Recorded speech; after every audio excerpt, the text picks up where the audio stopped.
আমরা ছাত্র সংগঠন এআইডিএস এর পক্ষ থেকে আজকে এখানে সমবেত হয়েছি। আমাদের একটা সংহতি মিছিল আছে। আপনারা জানেন যে বাংলাদেশে যে ঐতিহাসিক ছাত্র আন্দোলন চলছে, যে কোটা নয় মেধার ভিত্তিতে নিয়োগ দিতে হবে, ভর্তি প্রক্রিয়া করতে হবে, মেধার ভিত্তিতে সমস্ত কিছু করতে হবে।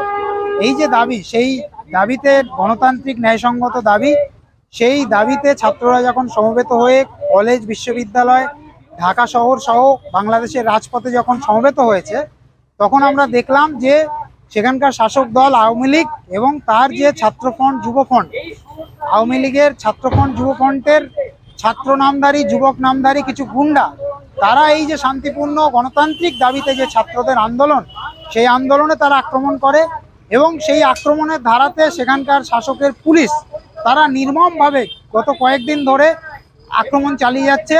সরকারি হিসেব মতো সেখানে 6 জন ছাত্র ইতিমধ্যেই শহীদ হয়েছে, বেসরকারি হিসেবে 8 জনেরও বেশি ছাত্র শহীদ হয়েছে।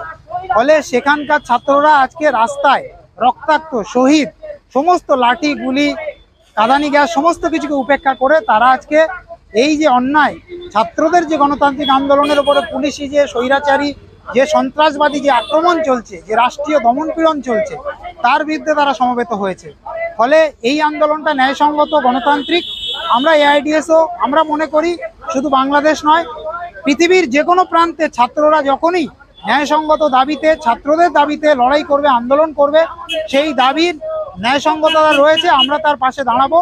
এবং অতীতেও আমরা দাঁড়িয়েছি, আজকে বাংলাদেশের ছাত্ররা বুক চিতিয়ে যেভাবে লড়াই করছে তার পাশে আমরা দাঁড়িয়ে তাদের আন্দোলনের প্রতি, যারা শহীদ হয়েছে তাদের প্রতি আমাদের লাল সালাম জানাচ্ছি। এবং এই যে সংগ্রামী আন্দোলন, সেই সংগ্রামী আন্দোলনের পাশে বিশ্বের সমস্ত গণতন্ত্রপ্রিয়, সমস্ত শিক্ষাপ্রেমী, ছাত্রপ্রেমী মানুষের তারাও যাতে দাঁড়ায়, এই আহ্বান আমরা রাখছি।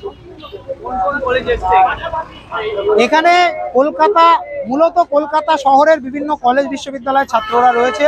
এখানে কলকাতা বিশ্ববিদ্যালয়, যাদবপুর বিশ্ববিদ্যালয় থেকে শুরু করে আশুতোষ কলেজ, যোগমায়া দেবী কলেজ, প্রেসিডেন্সি বিশ্ববিদ্যালয় থেকে শুরু করে রবীন্দ্রভারতী বিশ্ববিদ্যালয়, আলিয়া বিশ্ববিদ্যালয়, এই সমস্ত জায়গার ছেলেমেয়েরা আজকে এখানে সমবেত হয়েছে এই আন্দোলনকে সংহতি জানাতে, আন্দোলনের পক্ষে। দেখুন, এই একটা গণতান্ত্রিক দাবিতে আন্দোলন করার জন্য যদি পুলিশের অনুমতি নিয়ে আন্দোলন করতে হয়, তাহলে সেটা আন্দোলন থাকে না। কারণ পুলিশ আমাদের নিশ্চয়ই ঠিক করে দেবে না যে কোনটা আমরা করব, কোনটা আমরা করব না। ফলে আমরা পুলিশকে জানি